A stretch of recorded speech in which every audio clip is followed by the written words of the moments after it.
Wenn ihr vielleicht beim ersten Video aus meiner Reihe ikonische Spielwelten von Playmobil gesagt habt, dass der Winter 1992 für euch da eigentlich gar nicht so richtig wieder reingehört, oder ihr beim zweiten Video zu der Dschungelreihe, die 1998 eingeführt wurde, ähnliches dachtet, gibt es bei dieser Spielreihe hier garantiert keine zwei Meinungen. 1980 kam eine der großen Sensationen von Playmobil auf den Markt, eine der großen Sensationen überhaupt. Der Name dieser Reihe ist Playmo Space und es ist wirklich komplett abgespaced, was hier passiert ist. Im Hinterkopf müssen wir vielleicht haben, dass Moonraker aus der James Bond-Reihe 1979, also ein Jahr vor Playmo Space, produziert wurde.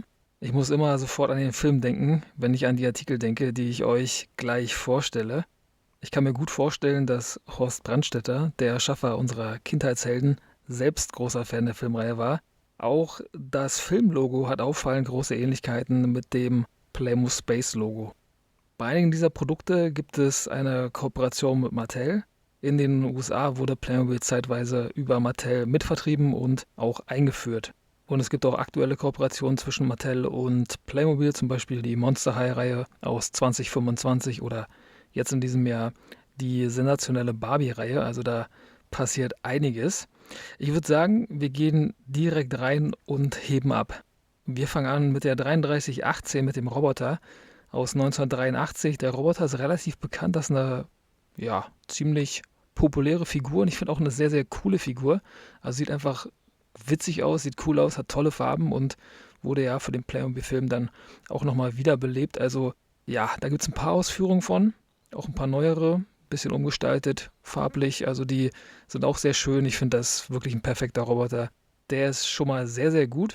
Und weiter geht's hier mit der 3320, das ist der Astronaut aus 1984. Und wenn ich vorhin sagte, ich muss sofort an Moonraker denken, dann wisst ihr jetzt, glaube ich, ganz genau, was ich meine. Also das ist schon sehr, sehr dicht dran und eine Ausarbeitung vom Allerfeinsten. Also das ist wirklich komplett Zucker, was hier passiert ist. Das gleiche sehen wir auch beim nächsten Artikel, das ist der Raumgleiter aus dem Jahr der Einführung 1980. Also alle Flugobjekte, die hier dabei sind, die sind wirklich nah an der Perfektion. Ist auch wirklich beachtlich, finde ich, und auch irgendwie krass, dass so eine coolen und irgendwie einfachen Fahrzeuge, also alles, was hier zu sehen ist, ist relativ einfach und simpel. Das ist ja auch so ein bisschen Charakteristikum der 1980er Jahre. Da waren die Sachen jetzt noch nicht so krass ausgearbeitet, aber das, was hier zu sehen ist, ist wirklich traumhaft schön. Auch wenn es irgendwie einfach wirkt, aber das ist wirklich sensationell. Zum Beispiel auch die 3535, wieder aus 1980, das Raumschiff mit Astronauten. Also das ist einfach nur wunderschön und sehr gelungen und wurde danach auch nie wieder eingeführt oder ähnlich nochmal produziert. Also das ist schon ein bisschen merkwürdig, finde ich. Aber irgendwie ist ja auch gut, wenn man die Klassiker einfach Klassiker sein lässt und da dann nicht mehr rangeht.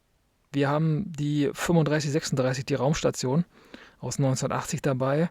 Auch hier wieder komplette Perfektion. Also alles, was hier zu sehen ist, gefällt mir wirklich sehr, sehr gut. Ich bin großer Fan der Reihe, wie ihr vielleicht merkt. Und das zieht sich hier so durch. Wir gehen weiter zur 3537. Das ist das Raumfahrzeug mit Bohrer. Da gibt es so ein kleines Trikolon. Also hier wurde zum Beispiel auch der Boden untersucht. Um das hier so ein bisschen funktional zu machen, hat man hier auch ein Raumfahrzeug mit Schaufel dabei. Und dann gibt es noch den Raumlaster. Die sind hier alle drei mit am Start, sehen alle sehr, sehr cool aus. Finde ich gut, dass sie drei unterschiedliche Farben gewählt haben.